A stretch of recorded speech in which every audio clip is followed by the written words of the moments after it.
And Jacob lived in the land of Egypt 17 years, so the days of Jacob, the years of his life, were 147 years. Then the days for Israel to die drew near, and he called his son Joseph and said to him, Please, if I have found favor in your sight, place now your hand under my thigh and deal with me in loving kindness and truth. Please do not bury me in Egypt. But I will lie down with my fathers, and you will carry me out of Egypt and bury me in their burial place. And he said, I will do as you have said. Then he said, Swear to me. So he swore to him. Then Israel bowed in worship at the head of the bed. Now it happened after these things that Joseph was told, Behold, your father is sick. So he took his 2 sons Manasseh and Ephraim with him. Then it was told to Jacob, Behold, your son Joseph has come to you. So Israel strengthened himself and sat up in the bed. Then Jacob said to Joseph, God Almighty appeared to me at Luz in the land of Canaan and blessed me, and he said to me, Behold, I will make you fruitful and multiply, and I will make you an assembly of peoples, and I will give this land to your seed after you for an everlasting possession. So now your 2 sons, who were born to you in the land of Egypt before I came to you in Egypt, are mine. Ephraim and Manasseh shall be mine, as Reuben and Simeon are. But your kin that have been born after them shall be yours, they shall be called by the names of their brothers in their inheritance. Now as for me, when I came from Paddan, Rachel died, to my sorrow, in the land of Canaan on the journey, when there was still some distance to go to Ephrath, and I buried her there on the way to Ephrath, that is, Bethlehem. Then Israel saw Joseph's sons and said, Who are these? And Joseph said to his father, They are my sons, whom God has given me here. So he said, Bring them to me, please, that I may bless them. Now the eyes of Israel were so dim from age that he could not see. Then Joseph brought them close to him, and he kissed them and embraced them. Then Israel said to Joseph, I never expected to see your face, and behold, God has let me see your seed as well. Then Joseph took them from his knees and bowed with his face to the ground. And Joseph took them both, Ephraim with his right hand toward Israel's left, and Manasseh with his left hand toward Israel's right, and brought them close to him. But Israel stretched out his right hand and laid it on the head of Ephraim, who was the younger, and his left hand on Manasseh's head, crossing his hands, although Manasseh was the firstborn. And he blessed Joseph and said, May the God before whom my fathers Abraham and Isaac walked, the God who has been my shepherd throughout my life to this day, the angel who has redeemed me from all evil, bless these boys, and may my name live on in them, and the names of my fathers Abraham and Isaac, and may they grow into a multitude in the midst of the earth. But Joseph saw that his father set his right hand on Ephraim's head, and it was displeasing in his sight, so he took hold of his father's hand to remove it from Ephraim's head to Manasseh's head. And Joseph said to his father, Not so, my father, for this one is the firstborn. Place your right hand on his head. But his father refused and said, I know, my son, I know, he also will become a people, and he also will be great. However, his younger brother shall be greater than he, and his seed shall become the fullness of nations. And he blessed them that day, saying, By you, Israel will pronounce blessing, saying, May God make you like Ephraim and Manasseh. Thus he put Ephraim before Manasseh. Then Israel said to Joseph, Behold, I am about to die, but God will be with you and will bring you back to the land of your fathers. And I give you one portion more than your brothers, which I took from the hand of the Amorite with my sword and my bow. Then Jacob summoned his sons and said, Gather together that I may tell you what will befall you in the last days. Assemble together and hear, O sons of Jacob, and listen to Israel your father. Reuben, you are my firstborn, my might and the beginning of my vigor, preeminent in dignity and preeminent in strength. Uncontrolled as water, you shall not have preeminence, because you went up to your father's bed, then you defiled it, he went up to my couch. Simeon and Levi are brothers, their swords are implements of violence. Let my soul not enter into their council, let not my glory be united with their assembly, because in their anger they killed men, and in their self-will they hamstrung oxen. Cursed be their anger, for it is strong, and their wrath, for it is cruel. I will divide them amongst Jacob, and scatter them in Israel. Judah, as for you, your brothers shall praise you, your hand shall be on the neck of your enemies, your father's sons shall bow down to you. Judah is a lion's whelp, from the prey, my son, you have gone up. He crouches, he lies down as a lion, and as a lioness, who dares rouse him up? The scepter shall not depart from Judah, nor the ruler's staff from between his feet, until Shiloh comes, and to him shall be the obedience of the peoples. He ties his foal to the vine, and his donkey's colt to the choice vine. He washes his garments in wine, and his robes in the blood of grapes. His eyes are dark from wine, and his teeth white from milk. Zebulun will dwell at the seashore, and he shall be a shore for ships, and his flank shall be toward Sidon. Issachar is a strong donkey, lying down between the sheepfolds. And he saw that a resting place was good, and that the land was pleasant, so he bowed his shoulder to bear burdens, and became a slave at forced labor. Dan shall render justice to his people, as one of the tribes of Israel. Dan shall be a serpent in the way, a horned snake in the path, that bites the horse's heels, so that his rider falls backward. For your salvation I hope, O Yahweh. As for Gad, raiders shall raid him, but he will raid at their heels. As for Asher, his food shall be rich, and he will yield royal dainties. Naphtali is a doe let loose, he gives beautiful words. Joseph is a fruitful bough by a spring, its branches run over a wall. And the archers bitterly attacked him and shot at him, and they bore a grudge against him, but his bow remained firm, and his arms were agile, from the hands of the mighty one of Jacob. From there is the shepherd, the stone of Israel, from the God of your father who helps you, and by the Almighty who blesses you with blessings of heaven above, blessings of the deep that lies beneath, blessings of the breasts and of the womb. The blessings of your father have surpassed the blessings of my ancestors up to the utmost bound of the everlasting hills. May they be on the head of Joseph, and on the top of the head of the one distinguished among his brothers. Benjamin is a ravenous wolf. In the morning he devours the prey, and in the evening he divides the spoil. All these are the 12 tribes of Israel, and this is what their father spoke to them. So he blessed them. He blessed them, every one with the blessing appropriate to him.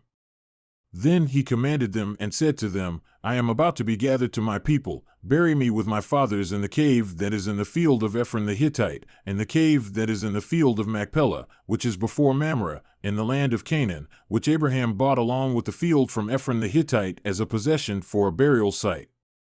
There they buried Abraham and his wife Sarah, there they buried Isaac and his wife Rebekah, and there I buried Leah, the field and the cave that is in it, purchased from the sons of Heth.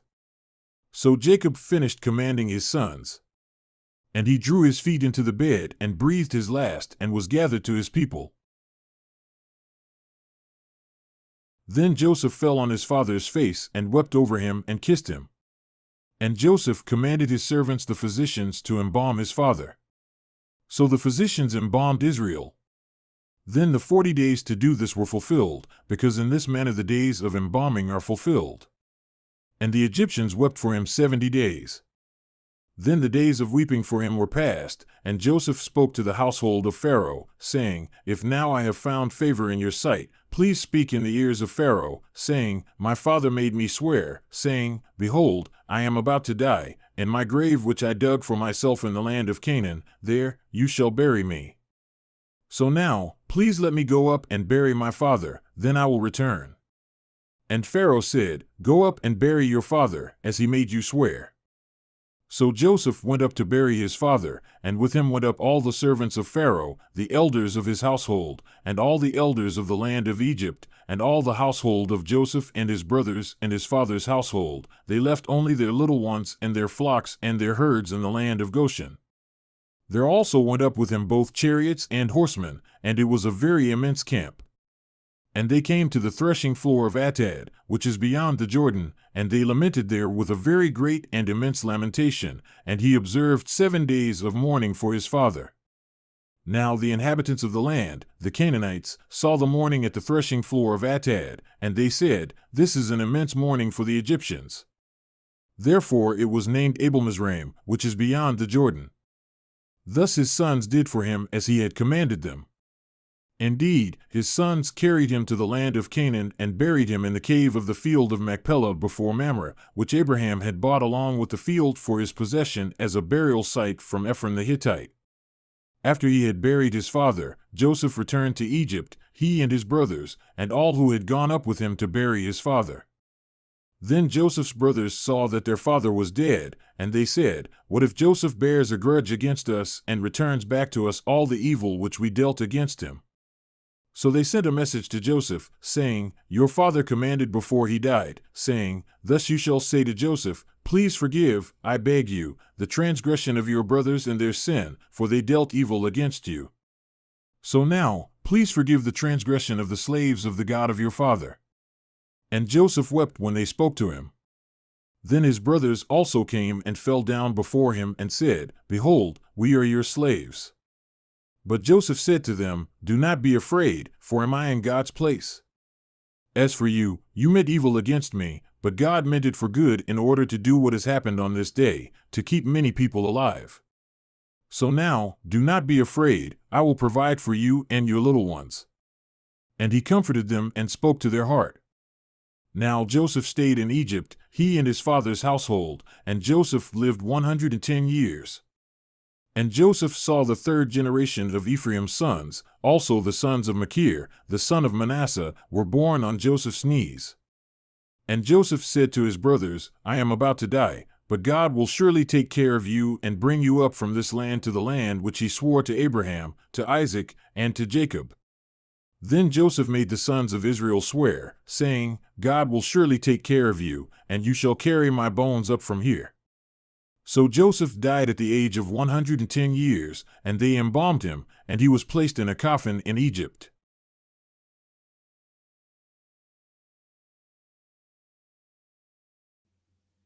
Then David's time to die drew near.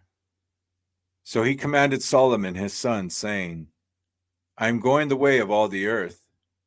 So you shall be strong and be a man, and you shall keep the responsibility given by Yahweh your God, to walk in his ways, to keep his statutes, his commandments, his judgments, and his testimonies, according to what is written in the law of Moses, that you may be prosperous in all that you do and wherever you turn, so that Yahweh may establish his promise, which he spoke concerning me, saying, if your sons keep their way to walk before me in truth, with all their heart and with all their soul, he said, you shall not have a man cut off from the throne of Israel.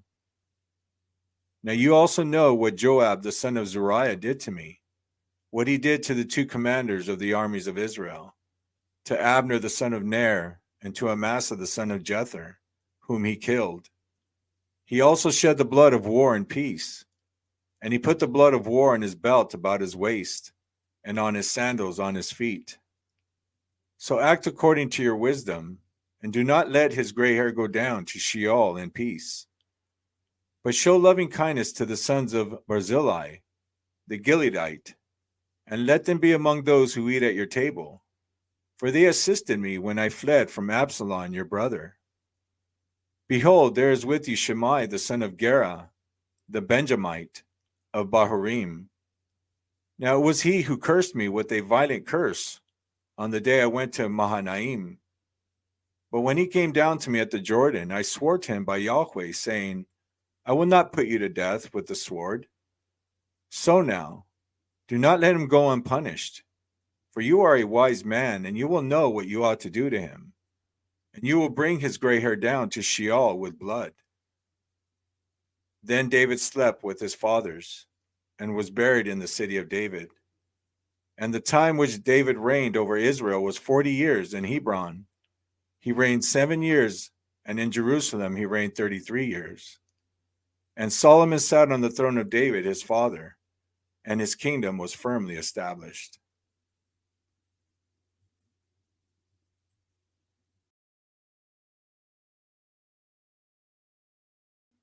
We give thanks to God the Father of our Lord Yeshua the Messiah, praying always for you, having heard of your faith in Messiah Yeshua, and of the love which you have towards all the holy ones, because of the hope which is laid up for you in the heavens, of which you heard before in the word of the truth of the good news, which has come to you, even as it is in all the world, and is bearing fruit and growing, as it does in you also, since the day you heard and knew the grace of God in truth, even as you learnt from Epaphras, our beloved fellow servant, who is a faithful servant of Messiah on your behalf, who also declared to us your love in the Spirit.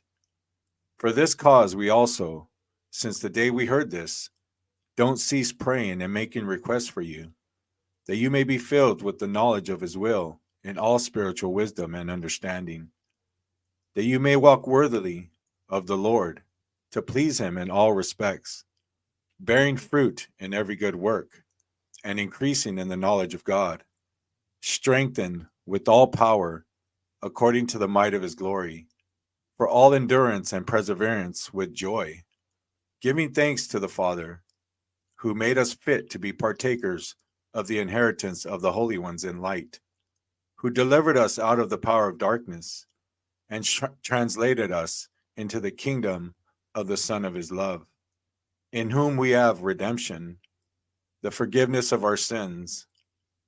He is the image of the invisible God, the firstborn of all creation. For by him all things were created in the heavens and on the earth, visible and invisible things, whether thrones or dominions or principalities or powers. All things have been created through him and for him.